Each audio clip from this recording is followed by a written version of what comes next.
Ashley, this is, as I said earlier on, an amazing opportunity for me selfishly, and I know for some members of the audience that are here today. Um, we've known of you and we've known of e-consultancy for a very long time, admiring the work that has been done there for the many years. I wanted to start kind of trying to take this back a little bit, back to the e-consultancy days when you came up with this amazing idea. And and the element that I really wanted to ask you specifically, which is going to open up to the rest of the questions that I have today, is if you were going to start a consultancy or that online community in the way that you thought about it then, today, after the pandemic, what would you have done differently today? And I think that's for the benefit of the audience as well. They're going to find this extremely valuable. Gosh. Well, I mean, I started it as a sort of hobby, really, alongside my day job back in the late 90s. This was. So it wasn't really ever started out with the idea of it being a business.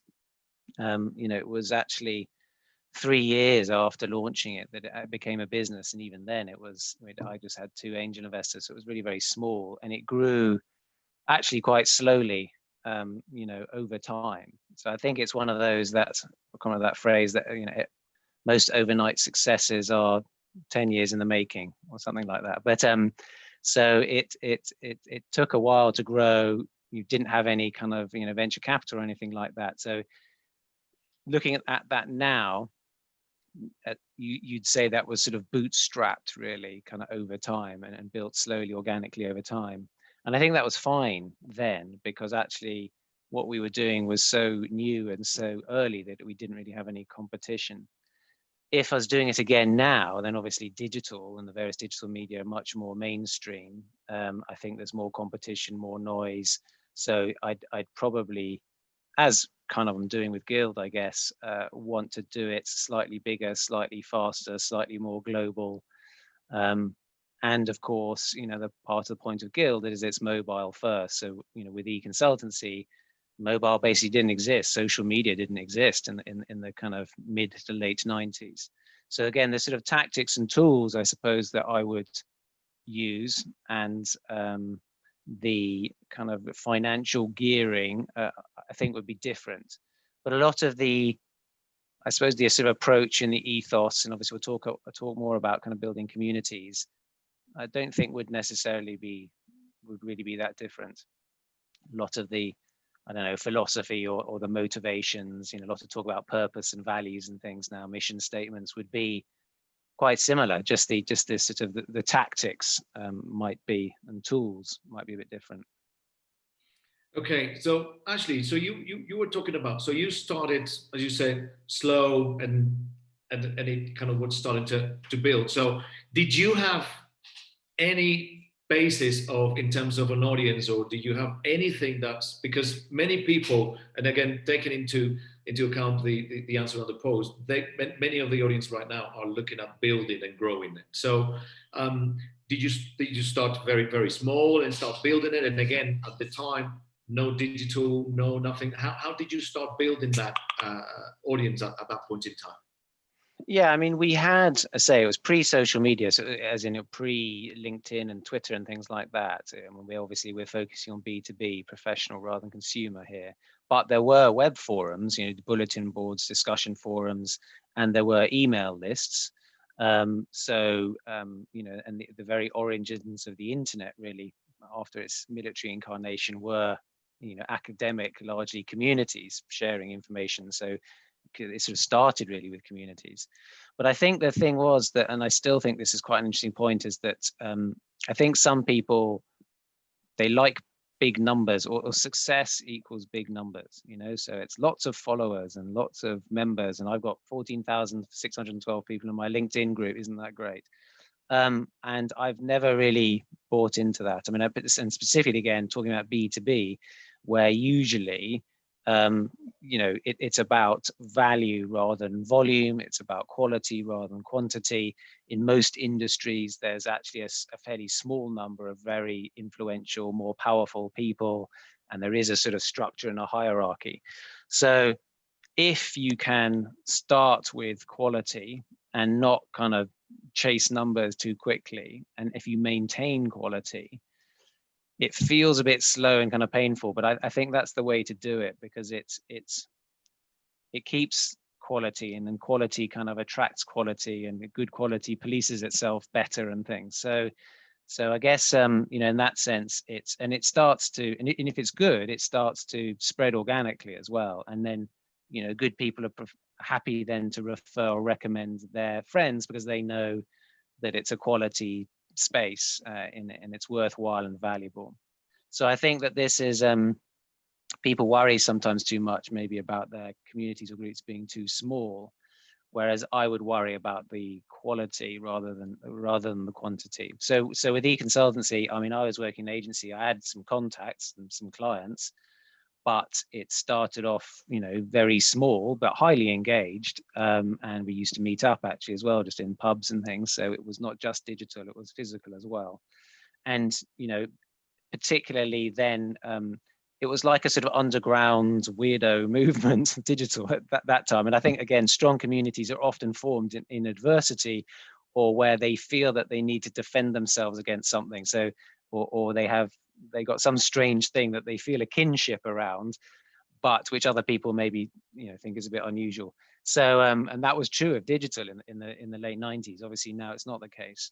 So again, often I think and obviously coronavirus at the moment, that there are opportunities to create strong emotional bonds and ties in communities at either times of adversity or sort of shared experiences, and that digital, early days of digital was definitely felt like that.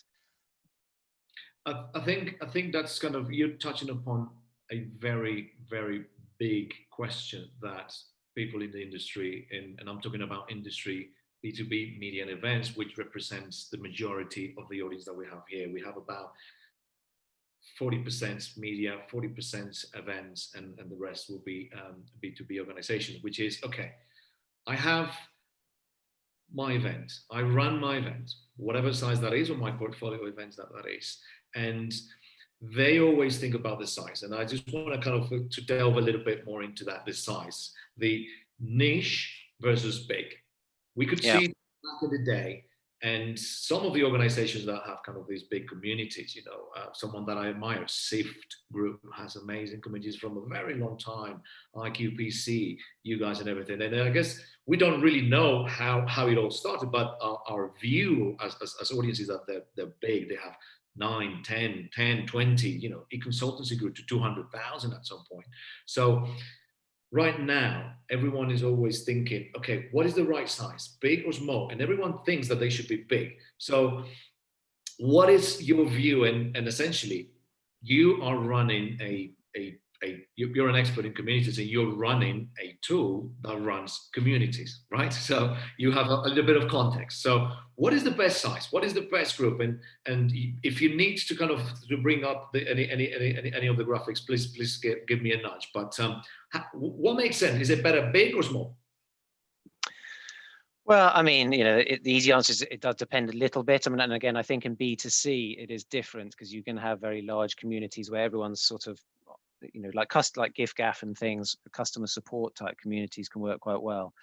In B2B, I think that can be a little harder, because often there's more senior people, more junior people, there's buyers and sellers, and so there are sort of dynamics at play which can mean that often you need smaller, I think, peer groups where it's and also there's more domain expertise in B2B, some specialist topic area which those people are super excited about, but then there are not many of them, so yeah, generally. And in fact, maybe if you got that slide I sent you with it, just showing the sort of various concentric circles, and I'd be interested to see, obviously we'll get feedback on this, and I assume we'll be sharing these. In fact, I can post them into the professional community leaders thing later.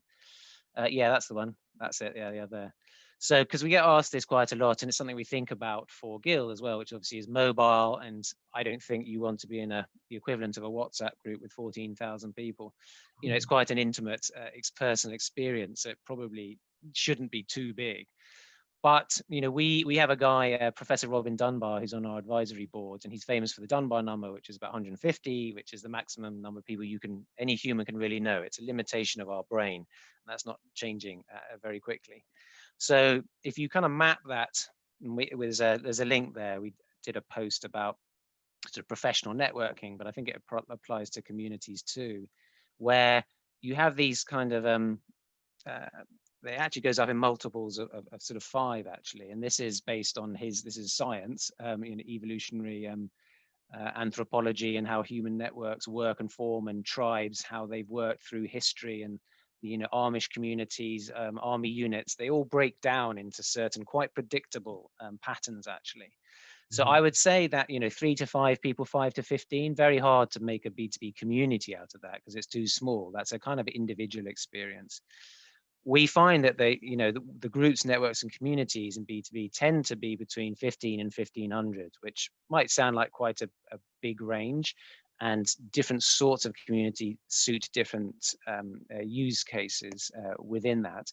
But for example, the average group size on Guild at the moment is about 120, which is spookily close to the Dunbar number. I think if you go above 1500, you go out of the sphere that any human can actually remember even a name, let alone how they're kind of connected with someone. And that to me is marketing. I mean, so that can still be, that's your sort of touch points, sphere of influence, or this nice phrase I like from Lisa Reichelt. She talked about ambient intimacy. So it's sort of like there, and you have a presence. But that's what things like LinkedIn and Twitter and all that feel like that now. But you don't really know the people. You don't really have a personal kind of connection with them. So personally, it feels to me like these B2B communities work well in that 50 to 1,000, and a lot of them between, 150 to 300. That works well. And also because, which I saw, on your other slides, there are these surprisingly consistent, rules or things around how many people are actually active or engaged in a community, which is, only 10%-ish maybe actively contributing. And that's true whether that's an event, whether it's Guild, whether it's linked to any of this thing. It's just the way certain people are more talkative than others and things. So if you only have 10%, let's say, contributing to a group, if you've got 50 people, that might only be 5 people. It doesn't mean the others aren't getting value, but it just might feel a little bit empty. And so there is, sometimes you need a certain quorum, a certain number of people in order to get enough of the sort of chatty motivator types for it to feel like it's got a natural momentum and life of its own. Yeah, because I think that's in the minds of the eventrepreneur and media organizer. They'll be thinking, okay, their idea is to have, yes, a community of engaged individual. They want big numbers, obviously, because big numbers, sponsors, the people that are going to ultimately fund that community, which we might touch on that a little bit later. They want big numbers, but at the end of the day, they're thinking about the business. Okay, so we're running a business here. So how can I run and make money out of a community that is about 200, or that a community that is 1,000? What are my sponsors going to say? What are my sponsors going to want to do? And then I think it is a fair question. And what would you say? And I think we're touching a little bit again, and perhaps on where is the value or the monetization on an element of a community that is, let's say, 200. I just want to give an example. I am a member of the Creo group, and many members of the people that I see on this list as members of the Creo group, and then we all gain tremendous amount of value out of that. It's not a massive community; it's a community of about 600. But how does for the entrepreneur that has financial elements in their mind, and that is probably at a stage where it's thinking about digital pivots, okay, where am I going to get my revenues? How does a small community would be monetized, and where would it be the return on investment on that? Do you need to run 10 of those within your vertical, or how would that work? Well, I mean, there's lots of different ways that it can work, but I mean, interestingly, that Creo group, we started that partly just because wearing my e-consultancy hat, we still run a lot of events. We had our Festival of Marketing event last week, which was, that's about 3,000 odd people over the course of a week, so fairly sizable, over $1 million revenue event. So I kind of slightly speak still as an event organizer, and we had to pivot quickly, and we wanted to learn. So actually, I think some of these communities are the best way. If you can tap into experts or peers of yours going through the same challenges, that is a really effective and efficient way to get answers to your problems. A lot of this stuff, you can't really Google it. I mean, you try Googling some of the questions that come up. It's just, there isn't even the information isn't there or isn't public, or Google actually isn't very good as an answers engine still often. So, I just genuinely interested in the content, and wanted to help, and we wanted to get users into the product, in this case in Guild, to give feedback. But interestingly, we have actually won quite a few customers off the back of that Creo group, just because they've gone, oh right, I kind of see how this thing works now, and we can use it for our event and stuff. So it wasn't really meant that way, but to answer your question, it's, again, with some of the slides, I talked about this idea of community-based marketing. But if you can use these, even a small community, if you've got 200 senior people who are prospects of yours, and they're getting value from you, you've just got access to their attention in any shape or form, and they believe you can help them. That's massively powerful, because it's incredibly hard to get hold of these people otherwise, and to build any kind of trust, because they're being sold to all the time. So I think, just purely as a high-end marketing prospecting thing, it can kind of work. Obviously, for membership or subscription type models, where you might have a broader group, bigger group for certain tiers of members, but for your most senior members who, and you look at all of say like Gartners and Forrester, who we kind of compete with a bit with e-consultancy, but they charge an awful lot of money to their sort of CIOs and things, and really what they're paying for is the community, is getting to go to the CIO summit, or getting to hang out with their peers. There's a certain degree of status, vanity even in there. But so if you can bring together those people, you can just charge them for it. I mean, there's procurement leaders is similar in procurement. Data leaders is another one. Procurement leaders was bought by a business called World 50, which has just bought another business called G100. And these guys, I might get the figures wrong, but they charge something like 100 grand a year to individuals to belong to. And really all they do is bring them together to meet. No content, not kind of proper events, no suppliers. It's just a sort of, private, intimate space. So you can just directly charge for it. And then sponsors is the other thing.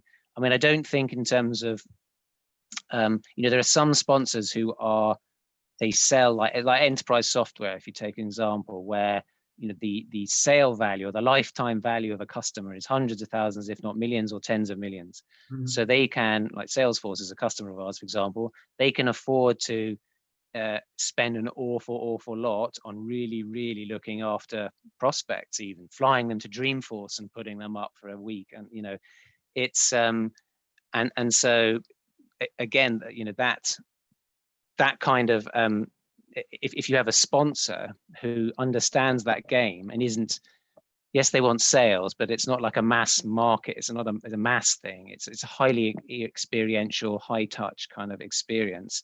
And they're prepared to put their senior people, not the sort of more junior salespeople, but their CEO, their product people, in with a group of prospects or customers, and they know how to behave, not just crass selling, but proper networking. They really, really love that. In e-consultancy, I still think, one of our best, or one of the formats I like best, it was in events, is called Digital Green, but it's essentially lots of roundtables. And its biggest, I think we had 40 simultaneous roundtables going on, all on different topics, with 10, and the model, you'd have 10 clients there, essentially peers, talking about their problems. And we'd only ever allow one sponsor to sit at the table. But they got to listen in on the conversation. They got to show their expertise where they could, and they met 30 people across the course of a day, only 30, but it was massively successful for them. And so if you, and this is not uncommon obviously in events, but if you transpose that into a digital, like an online community we're talking about, why can't the same thing be true? Why can't you have a smallish space with a sponsor who's, you know, knowledgeable and helpful, adds value, and wins big business that way? Yeah, and I think Ashley, you touched upon something that I have always evangelized, but I'm more often than not right now I I kind of fly the flag with that, is the return on investment of an online community requires a change of mindset, because and then there are two communities: top of the funnel, bottom of the funnel, right? Where you have more awareness, numbers are tend to be bigger, tends to be more broadcasty, sharing a lot of content. Bottom of the funnel, probably customer communities, or in the context of an events industry, people that have attended an event, and they will be a bit more niche. They generally, depending on the size of the event, generally. But the biggest pain that every leader right now and every marketeer is facing today is attention. Everyone complains. There's a lot of noise. So the biggest return on investment an online community can provide, and you highlighted that, is attention. You're going to have the attention of a CEO, of a very senior individual that is probably a member of this community of 50, that is a member of this community of 200, but you've got their attention because they're interested, they're asking questions, and they know that they're going to get the answer to those questions. So for me, when I kind of talk to other individuals, that when I'm kind of talking about, you know, the value of communities is attention. That's the return on investment. To me, it amazes me, like how much access. I mean, being a member of some communities and being a vendor in one of those communities, and thankfully I'm welcome these communities because I understand the value of that attention, of that participation, and that thought leadership. So, and I think that is an element that I wanted to highlight, is the return on investment is not the transactional element. Okay, you Mr. Sponsor, you're going to be a member of this community and I can get you X number of people. Is more, I can get you the attention, or you can get the attention of certain individuals in here that wouldn't have give you your attention any other way.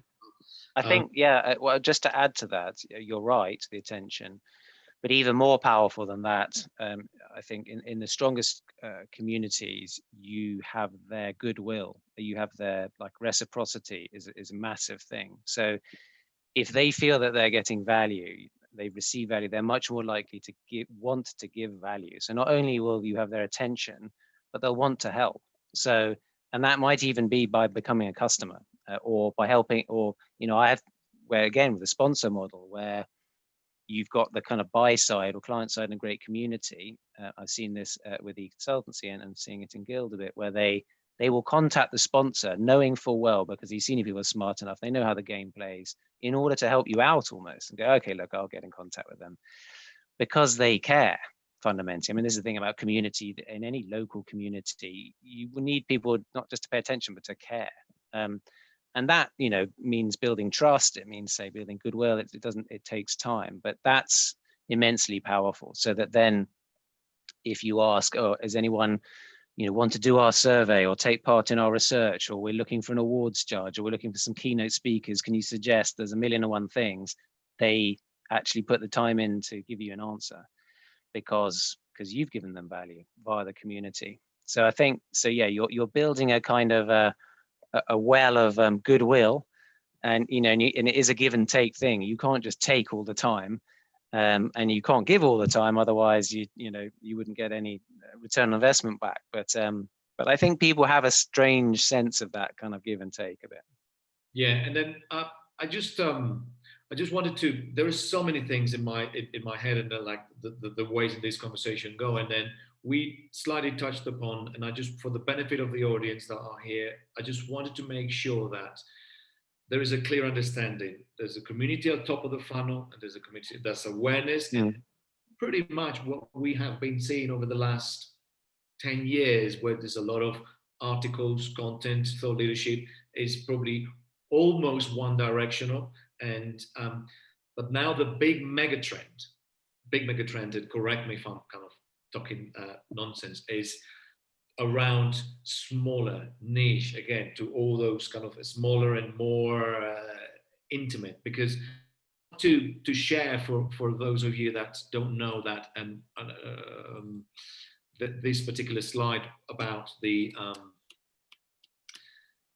this slide about the engagement levels in communities, and this has been kind of gathered by friends in the industry, clients that we work with, and everything. What we've seen is generally about 10% engagement rate. So whether you have a community of 1,000 people, 10,000 people, about 100 are going to be the ones that are going to be literally kind of doing that. So to me, it proves the point and is the business case for smaller and niche. And then again, always a sponsor will be interested in the most senior level individual, the event organizer or the media publisher want to be just kind of talking to senior level individuals. So that kind of proves the point of towards smaller and niche communities. And I want to touch on an aspect, Ashley, that has been asked in the panel, in the chat panel by Faye, who she runs a big portfolio of events in Dubai for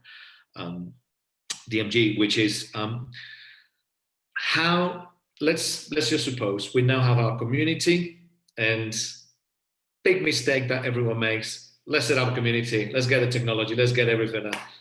Let's put all our database there. Off you go. And then Faye was asking, how do you get to the chatty people? How do you get and how do you foster their engagement? And I think the particular question is more around, okay, the role of community manager, and how do you get to foster that communication, that engagement? Well, I mean, to say, I would just reiterate the point that I think sometimes people panic if there isn't a lot going on, that they think that success equals a lot of activity, which can be true, but I'd say if it's not good quality activity, that's worse than no activity at all. Because, and sometimes I think you just have to be a little bit strong. It's a bit like, I don't know, sitting at a round table, or just to draw the event parallel, and you ask a question. Actually, the thing to do often is just to wait, and it feels painful. And then slowly someone will talk, and then everyone else will feel comfortable and they'll chip in and things. If you just keep banging on to fill the silence, you're actually going to kind of put people off a bit. So I'd not necessarily, it's not necessarily a bad sign if there's not lots going on. In fact, it could be a bad sign if too much is going on, because everyone always complains, quite understandably, they're overwhelmed with stuff. They want relevancy. It's too noisy. And, part of this trend, as you say, which, even Zuckerberg at Facebook recognizes, is that we've had a toxic overload, saturated with stuff, communication, including, community, social media. And we're trying to kind of retrench back into more private spaces, more curated, more filtered and things. So yeah, I wouldn't worry. I mean, but then there's a whole, in order to get that right kind of engagement, then, and again, there are all sorts of things you can do. I mean, first is, you mentioned, Ricardo, community manager, and maybe one of the things we can talk about is the role of the host or community leader. I'm not sure what all the terminology is. I prefer the terminology community leader. My concern with community manager is it sounds a bit junior and a bit operational. And I think one of the problems in some of these B2B communities is that the person who's kind of fronting it, I think, needs to be ideally quite knowledgeable about the domain space, ideally quite senior, and ideally, well connected and respected as far as possible within that sphere. And the reason for that is just because it signals kind of seriousness, it signals respect to the members. And again, if you draw an event parallel, if you had an event, invited your people along, and then you said, and to welcome you to the event and stand up on stage and greet you, we've got our marketing exec. You're like, what the hell is going on? I mean, surely it's the founder or the CEO that should be up there welcoming us. And I don't understand why people think that's different in an online community. So often I think, you need community managers, and particularly sort of big ones who do a lot of operational and admin and moderation and onboarding and all this sort of stuff. But the sort of the leader, figurehead person, I think if the CEO or founder or someone, the editor-in-chief or whatever, isn't prepared to do it, I'd question whether you should do it in the first place, because to me, that shows that they don't really care about it. You know, if you're going, let's do community, or we've bought some tech, there we go, there's your community people, get on with it. It's like inviting people to an event and then just sort of leaving them to get on with it and hope it's all fine. And it isn't, you know, so yes, I think, you know, getting the right kind of community leader, there's all sorts of best, but, you know, welcoming people personally, calling them out, you know, certainly when you're starting to get something going. And again, to, you know, make a parallel with a real world event, you know, she was saying, how do we find the chatty ones? They don't need finding, because they're the, you know, often the challenge is suppressing them, not actually finding them necessarily. They're too chatty. That's a different problem. I think the more interesting challenge is, how do you get the quiet ones to speak up? Because again, in my experience, I've run loads and loads of round tables, which is usually 10 to 12 people. As a good moderator or host, you're trying to draw out the quiet ones, because often they're sitting there quiet because they're introvert or whatever. And then you finally get them to talk, and they've got all the answers. I mean, they've been sitting there all along and going, why haven't you said anything? Because you know all this. So in the real world, you have to like literally ask them, say, you know, oh, Ricardo, you haven't said anything yet. What do you think about this?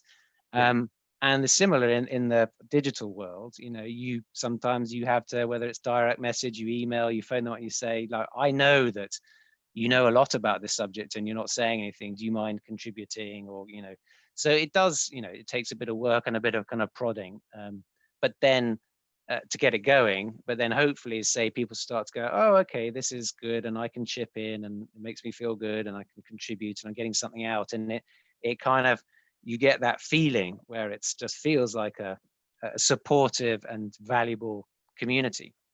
Yeah, and I think to touch on that element, Faye, is she was asking, should it be staged at first? And I think from our perspective, from what we've seen and from what we generally do, is yes, to a certain extent, because then you have the community leader or the community manager that understands the audience, probably has already built certain connection with the members of that community, understands their context. So I wouldn't say necessarily stage, because staged sounds like fake, but I would say it is pre-planned. So the community leader and then the community owner needs to have a content plan. The community leader needs to be researching, needs to be reading, and needs to be thinking put themselves in the picture and the shoes of the people that community have, and thinking, okay, this might be useful for Faye, so I'm going to put that more on the community later on. Oh, Genevieve, whatever it is going to be very interested about it. So it's kind of serving that. So it's not stage, it's a content plan, because you need to foster that engagement. But I think there's another big important element, which is doing direct communication. Sometimes you might have the discussion going live, and then you might go separately, hey, would you rather contribute to this? I mean, that digital nudge, as you said, that when you're in the digital, okay, listen, for instance, John, you haven't said anything. There's this discussion here. You have so much to add. Can you do it? And that's kind of the way in which you also start encouraging that. By the way, Ashley, because when I first came across some of the communities, and I was like, what, is Ashley running this? And to me, it's like, how the hell do you do that? Where do you find the time? And I think I want to touch on that, because let's accept it. You're a leader in your industry, you're a thought leader in your industry, highly respected, extremely busy, yet you find time to participate in these communities, to write your content, to write your blogs and all that sort of stuff. So for those there that are thinking, okay, now I get it, I need to hire someone that's an expert, or I need to kind of build relationship with someone that is a leader. Do I need to hire them? Kind of what kind of thing should I do? Obviously, that content plan. Now, how much time does it require to run a well-run online community? And can you share some of those tips with us? How long does it take? Yeah, it's funny. Someone was saying that to me this morning, actually. It's like, how do you find the time to do it all? And because she was saying, well, I have my day job, so I haven't got time to do these other things. And I suppose I said, well, partly I guess it is my day job, that running a community platform, so I can have that excuse. Partly I enjoy it, to be honest. So I want to do it. partly, I suppose, because I'm used to it, I'm quite fast at it. So like, content creation, I find comes to me very easily. But I mean, interestingly, you mentioned content plans and things, and I sort of mixed feelings about that, only in as much as if you're having to do sort of content plans and schedules and all sorts of stuff, editorial planning, that feels like quite a lot of work. It feels almost slightly a bit dry as well, or at least, if like with e-consultancy, and we do a bit with Guild publishing content, but that's kind of, that's content, that's articles and podcasts or whatever it is these days. For me, often the essence of community is essentially questions and answers. So where as a member of a community, the single most valuable thing I can get is an answer to my question. Your content may or may not be interesting to me today or right now, or it might stimulate a response, but to be honest, we've all got enough content in our lives as well. So the thing that I really, really want is when I have a problem or challenge, I can ask my community and I get an answer, ideally quickly, and it's not necessarily right, but it's probably honest. And so it doesn't mean you don't need content, but content's only a kind of a bit of a stimulus. And to be honest, to answer your question about my time, often it's not much time once you kind of get the thing up and running, because I'm not necessarily creating content, because you're just asking questions. And again, you come back to a roundtable or an event format where you ask open questions and people give you their challenges or problems. And so the content is the Q&A kind of thing. And that's super valuable and hard to get any other way and things. So, I mean, if you take Creo or the couple of groups that I run, no more than 10 minutes a day, I'd say. So it's not, it takes maybe starting it a little bit of time. And if you're having to recruit new members in, that might involve some sort of marketing and things, but even then you can get it to happen organically. There's quality filtering and things. Touch wood, so far, and the nature of Guild is the moderation isn't really a problem. That can be, quality control, moderating in very open communities can take more time. But actually, there's very say most of the content comes from the members or users, and say that's not just specific to Guild. That's true in if you look at Reddit or GitHub or a lot of the most success. Quora is kind of really interesting. Sadly, I think it's become victim of marketing people like me. It was nothing, then suddenly it was big and useful. Now it's spam to hell.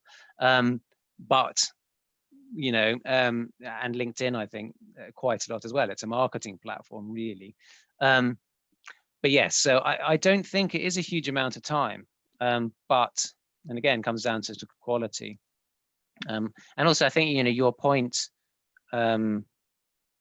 if you've got someone who is respected or senior or credible in their industry, it doesn't really matter what the platform is, because you'll join it because you want to, and this is particularly true. It's true in sort of with celebrities, I guess, in the kind of B2C world, but in the B2B world, if someone super influential and senior, if I don't know, Martin Sorrell invited me, I don't care what platform it is, or I'm using him as an example, but the point is, it isn't really the technology ultimately. You could do that on email and it could be super valuable. No, I think that's a valid point. I have a very quiet audience here today. Only Faye is asking the question. So it is perfectly okay if you guys don't have questions, but because I've got a lot of stuff that I want to ask and I want to delve into it. So unless you guys are going to be asking questions, I would suggest you submit them now. Otherwise, I will just kind of delve into the other element, Ashley, which was... So it's very clear. The community manager or community leader, probably it might be split into various roles. There's the leadership, and then there's the operational one that we always see it as the iceberg. So what we think the community manager does, but all the work that it's entailed, and then that might be picked up by other members of the team, because you still need to recruit members, you need to stimulate that, you need to do all that. Faye, I think you, on your specific questions, I think I think Ashley already answered that. So essentially, you do not necessarily need to build content so that you see it in the community. You might well be better off asking questions, or if you've seen something or you created something, is more like about giving your thoughts and pieces on that. I think Ashley does it very, very well, especially in the community, in the professional community builders group, where he basically shares and summarizes the key thoughts of something that's very interesting. Which, by the way, those of you that joined that group, I strongly recommend you look at that report from Cole Matter, which it talks about the post social media report, which is extremely useful. So, Ashley, so in that element, so the community and the community manager operational versus role. So I want to delve into, I guess, the juice and your brain as to your context. You have a context that many of us do not have, which is you've seen many communities because you're sitting at the back of it, saying what the interaction will happens. What would you say are the challenges and pitfalls of online communities? And when someone's trying to build an online community, and we've talked about no plan B, always on. So what would you say they are?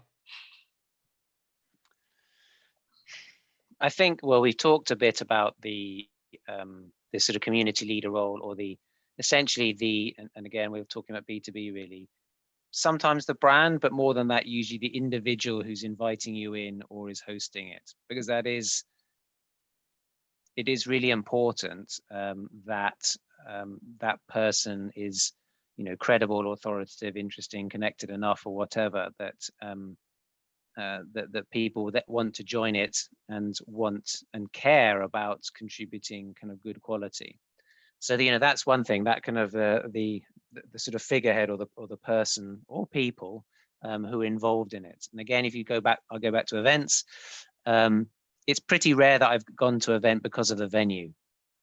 I can think maybe of 1 or 2 times in my life where I thought, I don't care who's there or who's speaking, but that's a cool venue. I almost only go because of who's going, so, and that might be the speakers, but it's often the attendees. I mean, that's often the trick as an event organizer you play, is you say, here are all the attending companies. I mean, certainly if you're trying to sell to sponsors, you do that, but even to delegates, paying delegates, like, oh, I'm going to miss out if I don't attend that event, because look, all of my peers are going. So it's the same thing with an online community. So who is involved and who's leading it is probably the single most important thing. The other thing, though, which is critical, is the purpose. As in, why is this community here?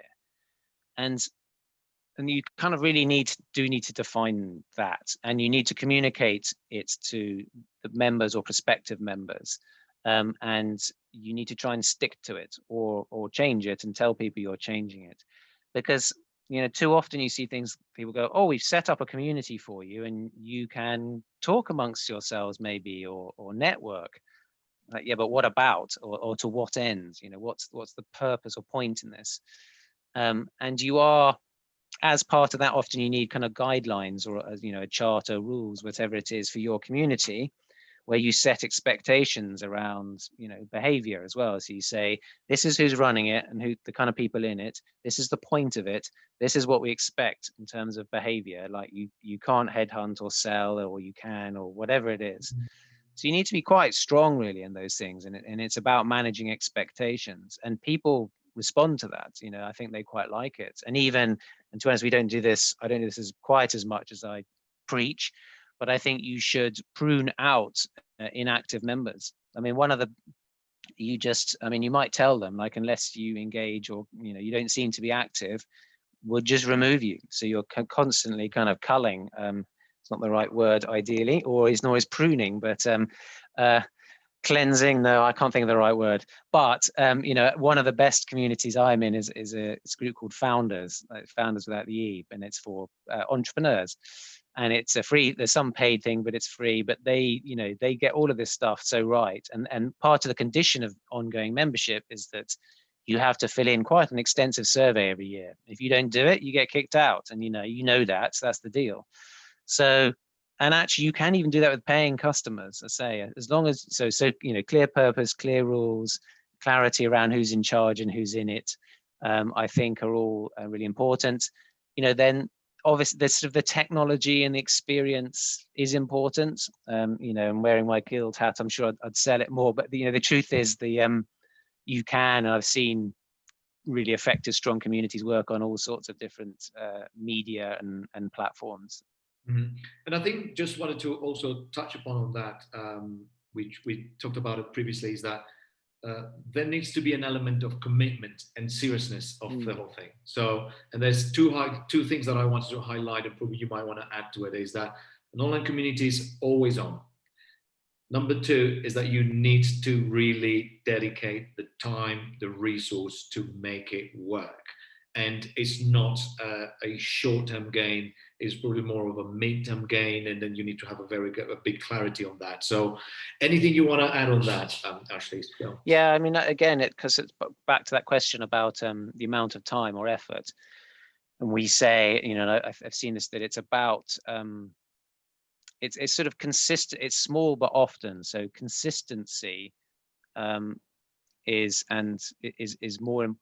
more important than kind of big chunks. So if you run a community and you turn up once every month or 2 weeks, dump a load of stuff and go again, it's that's not the way to do it. So being responsive a little and often is much more important. So the total amount of time is relatively small, but it's just spread out.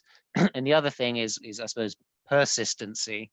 And I think you mentioned this, Ricardo, but it takes time. I mean, if you think this is like, it's a bit like making friends, or moving to a new village or town or neighborhood and getting to know people to the point where you feel like you belong and you could genuinely say, I'm part of the local community. That doesn't happen in a few days. It doesn't happen in weeks even. It takes time because it's a fairly fundamental human thing around kind of trust and bonds and all that kind of stuff. So a successful community, it's even interesting the language that people start to use. They start to say, I'm not just in, but I belong to something or other, or they join it rather than register or whatever. They're a member, not a subscriber, all these sorts of things. But it does take time. And again, I think people sometimes either give up too quickly, or in events, people are particularly guilty of this because they have maybe quarterly events, or they're very, they've got a very linear, they've got a big build up to event, move on to the next one. And so they don't always, the kind of the always on, continual, persistent nature of running a successful community isn't how an event tends to work, because it's in its acute effort at a point in time, and then it's the next one, and then that one's forgotten. So it doesn't often marry well with, sometimes say with event-led business models to do community, even though a lot of them are, looking at that. Mm-hmm. Now, I am in a big problem right now. I think the audience either was extremely engaged with and paying 100% of attention in what you were saying, but now we've got inundated with questions. and I am respectful of your time. I think we only have five minutes. So I wanted to ask you what to do. I definitely want to cover the element of technology, because it's a big question, and I don't want to leave this opportunity to not talk about it. So a question for you is, I feel selfishly, but I think selfishly thinking of my community, and you guys are attending, I want to talk about the technology aspect, which might already answer some of the questions that are coming through. So if Ashley, you would have some 5 minutes after we cover the technology thing, we can cover it. If you don't have it, I respect that. And I am making a promise. Those of you that know me, I will write a very, very long blog post answering every single question of that.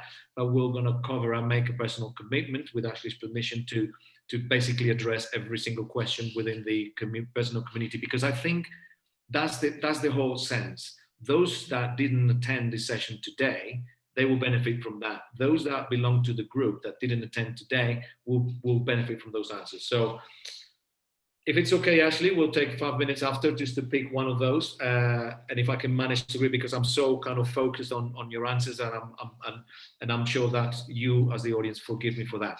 Let's talk about the technology piece. Technology and technology stack. It's always the big question. Which technology should I pick? Free versus paid, and what is the best tool?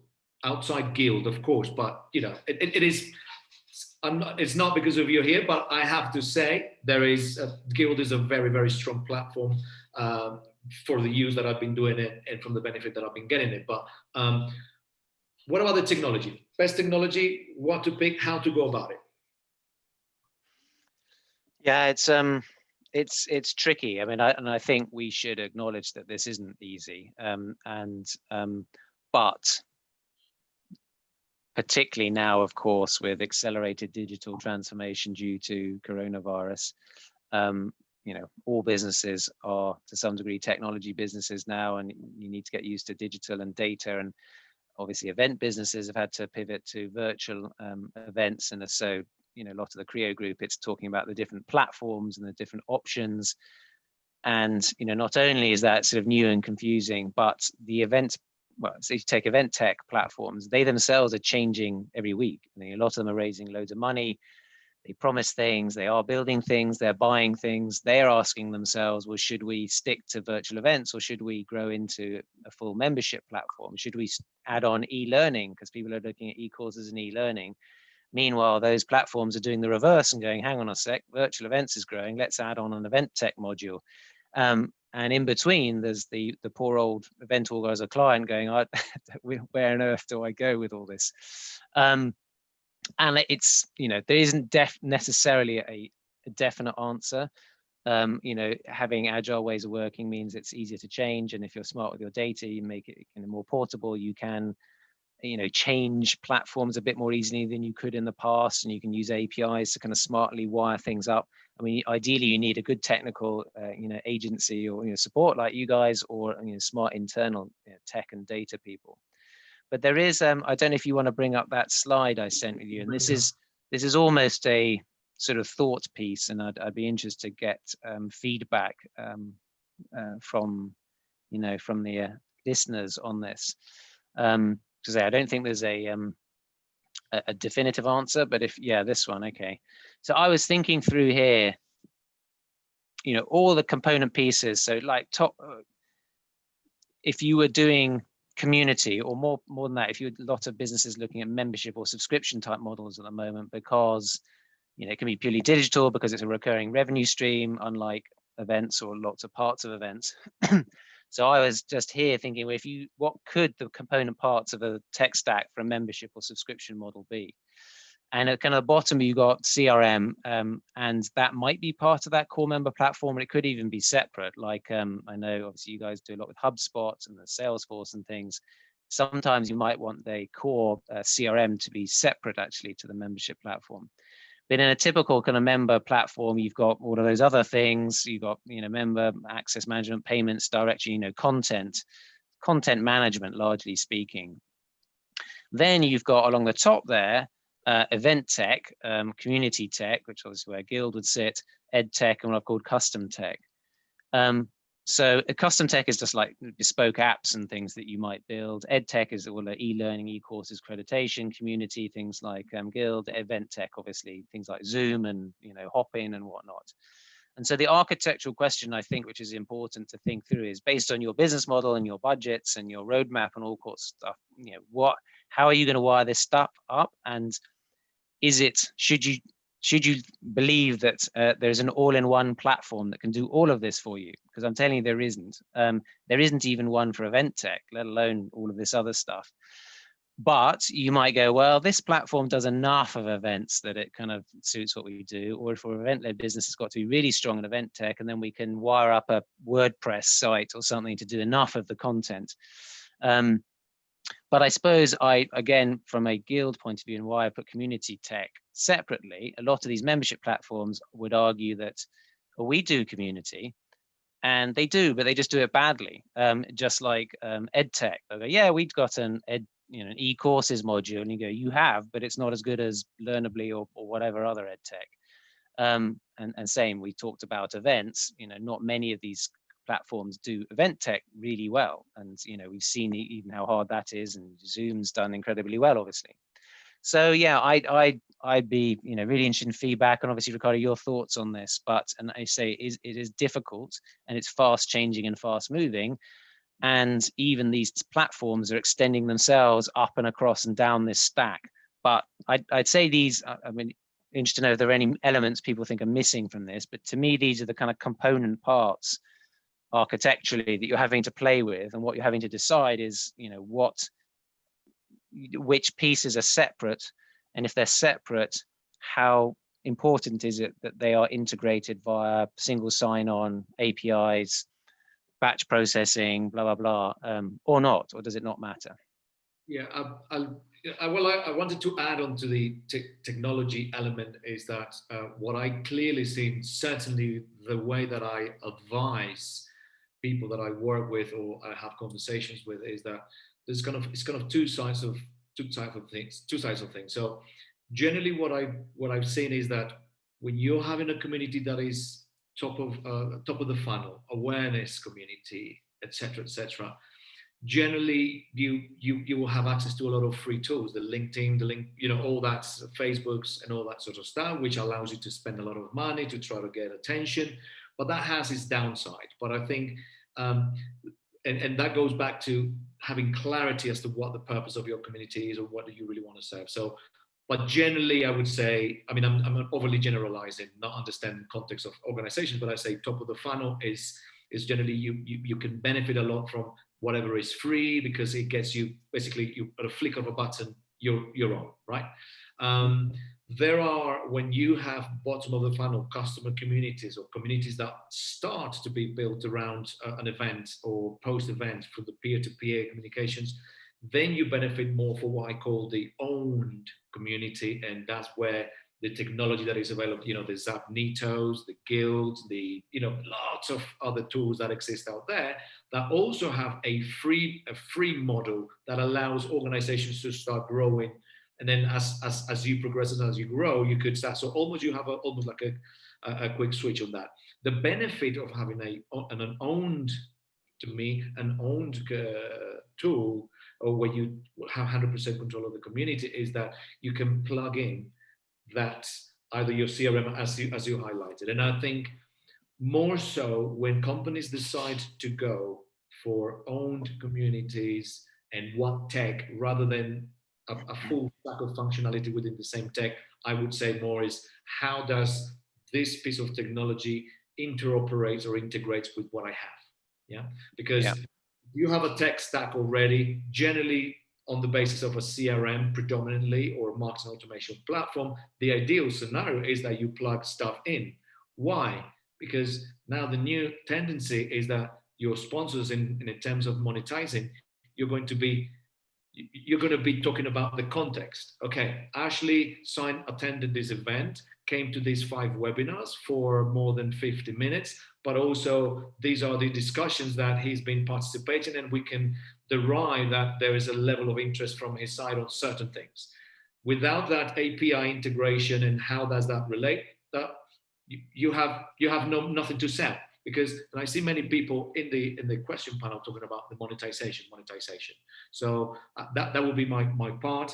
And I'm just actually so confused. There's so questions from the chat, from the Q&A, everything. So what I'm going to do, so with the respect of you guys in the community, I think there is one key question. I was going to ask one question, which I know it's coming in various elements from whatever I could read, Ashley, and the rest to all the community I will put through to the on the groups and through the post event. Apologies because we didn't have enough time. We needed about 2 hours to chat to Ashley today.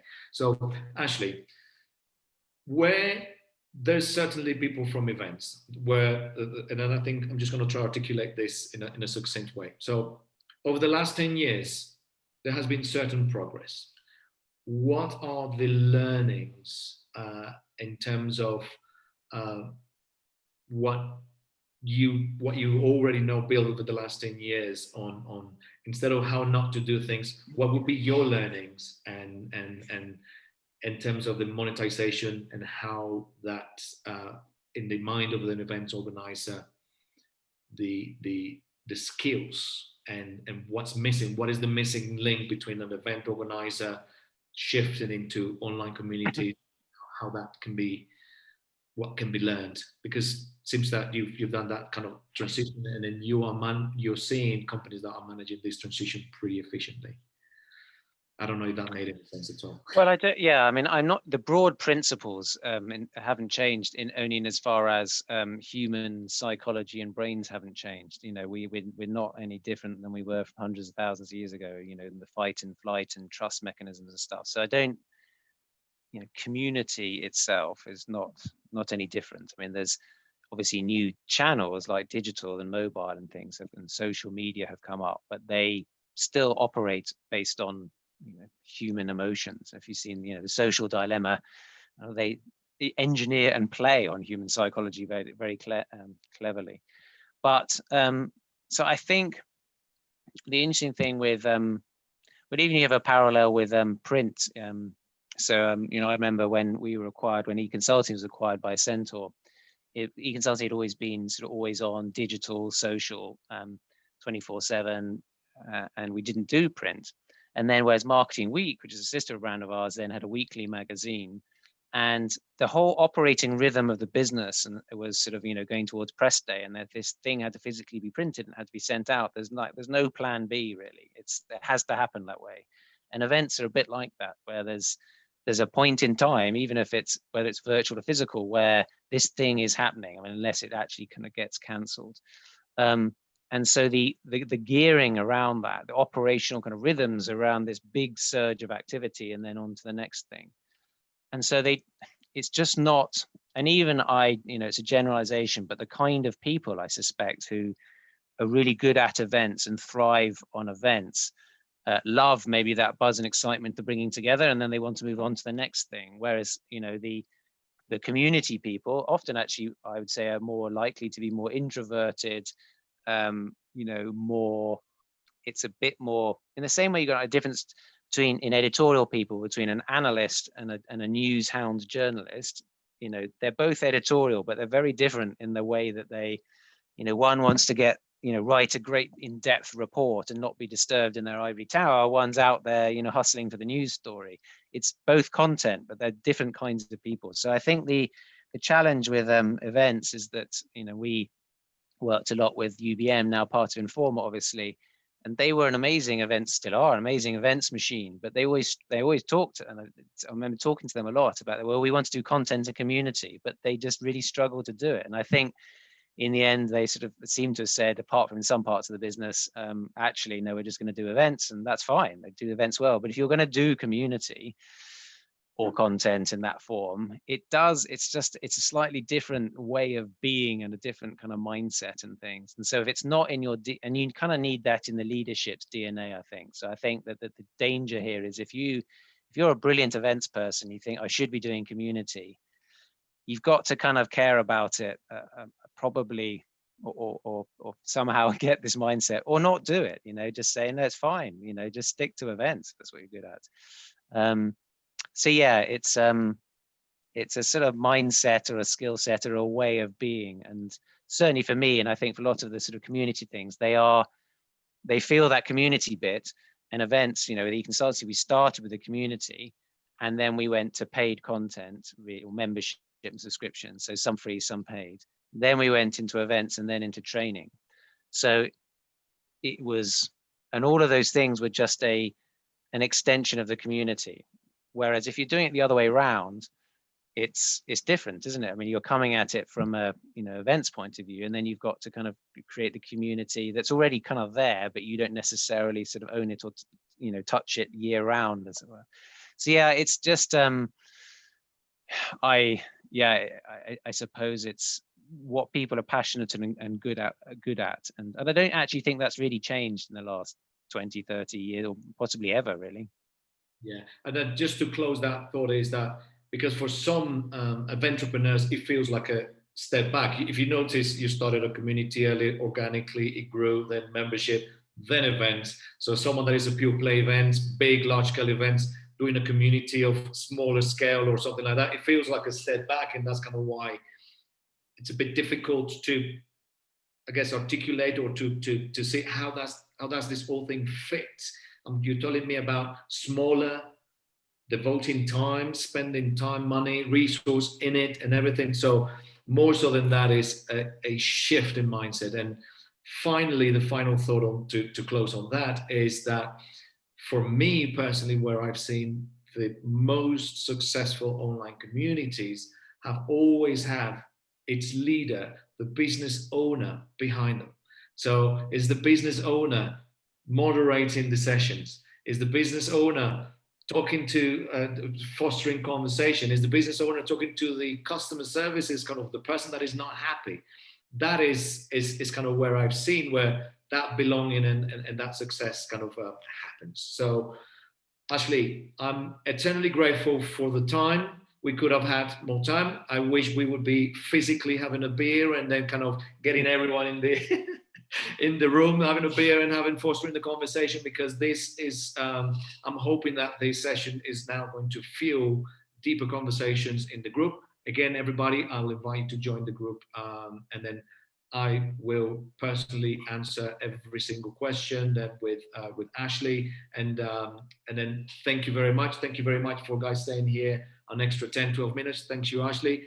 Good luck, and I wish everyone the best and stay healthy. Take care. Thank you.